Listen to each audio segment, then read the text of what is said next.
మరి వరంగల్ వెస్ట్ నియోజకవర్గానికి integrated స్కూల్ను sanction చేయడం జరిగింది. ఆ యొక్క ఇంటిగ్రేటెడ్ స్కూల్కు కావాల్సినటువంటి భూమిని యూనివర్సిటీని సంప్రదించగా యూనివర్సిటీకి సంబంధించినటువంటి వీసీ రిజిస్ట్రార్ గారు మరి విద్యార్థుల సంక్షేమం కోసం మరి కొన్ని ఎకరాల భూమిని మరి కేటాయించడం జరిగింది.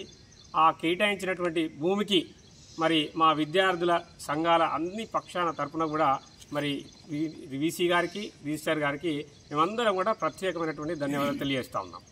ఎందుకంటే విద్యార్థులకు ఒక మంచి నాణ్యమైనటువంటి విద్య ఉంటుంది. అది ఇంటిగ్రేటెడ్ కాబట్టి కొన్ని వందల కోట్లతోటి మరి విద్యార్థులే కాబట్టి విద్యార్థులకు భూమి కేటాయించడం జరిగింది. మరి అలాంటి భూమి కేటాయించినందుకు కొంతమంది వ్యక్తులు మరి వ్యతిరేకిస్తున్నాను.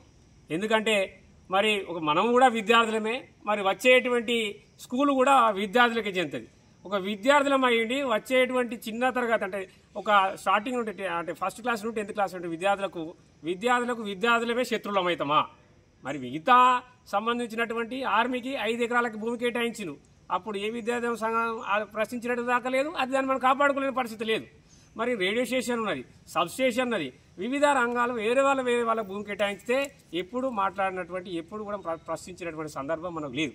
కానీ ఈరోజు ఇంటిగ్రేటెడ్ స్కూలు ఒక 200 కోట్లతోటి మరి ఒక పెద్ద సముదాయంతో మరి విద్యార్థులకు యాక్సెసిబుల్గా ఉన్నటువంటి అంటే అందులో చదివేటి ఎస్సీ ఎస్టీ విద్యార్థులు కాబట్టి వాళ్లకు సౌకర్యవంతమైనటువంటిగా మరి యూనివర్సిటీ భూమి కేటాయిస్తే మరి కొంతమంది రాజకీయ నాయకులు కొంతమంది విద్యార్థులు మరి వ్యతిరేకించిన పట్ల మీరు కూడా ఆలోచించాల్సినటువంటి అవకాశం ఉంది. మీరు ఆలోచించండి. మనం విద్యార్థులమే, వాళ్ళ విద్యార్థులే. ఈ యూనివర్సిటీ భూములు ఎవరు కూడా పట్టుకపోయి మనం అందరం ఇలా చదువుకుంటాం పోతాం. ఎవరు తీసుకుపోయేటువంటి పరిస్థితి లేదు. ఎప్పుడు కూడా తీసుకుపోం. 100 ఎకరాలు ఖాళీ ఉన్నది. మరి గత ప్రభుత్వం బీఆర్ఎస్ ప్రభుత్వం ఇక్కడికి ఎన్ని ఎస్టాబ్లిషన్ మరి యూనివర్సిటీకి ఎన్ని ఎస్టాబ్లిష్ కోర్సులు తీసుకొచ్చిండ్రు? ఏమన్నా అదే ప్రైవేట్ యూనివర్సిటీలు తీసుకొచ్చినట్టు సందర్భం ఉన్నది. బీఆర్ఎస్ ప్రభుత్వం ప్రైవేట్ యూనివర్సిటీలు తీసుకొచ్చింది. మరి ఆ ప్రైవేట్ యూనివర్సిటీలో 105 మరి డిపార్ట్మెంట్ ఎస్టాబ్లిష్ అయ్యాయి. మరి అదే కాకతీయ యూనివర్సిటీలో 40-45 యూనివర్సిటీ డిపార్ట్మెంట్లే ఉన్నాయి. కొత్త డిపార్ట్మెంట్లు ఏమైనా తీసుకొచ్చిల్లా? ఎస్ఎఫ్సి వాళ్ళకి ఏమైనా హాస్టల్ వసతులు కల్పించిల్లా? కొత్త భవనాలు తీసుకొచ్చిర్రా? బీఆర్ఎస్ ప్రభుత్వం 10 ఏళ్లలో విద్యా వ్యవస్థను మొత్తం నాశనం చేసింది. ఇది క్లియర్గా కళ్ళ ముందు నవ్వుపడుతున్నది.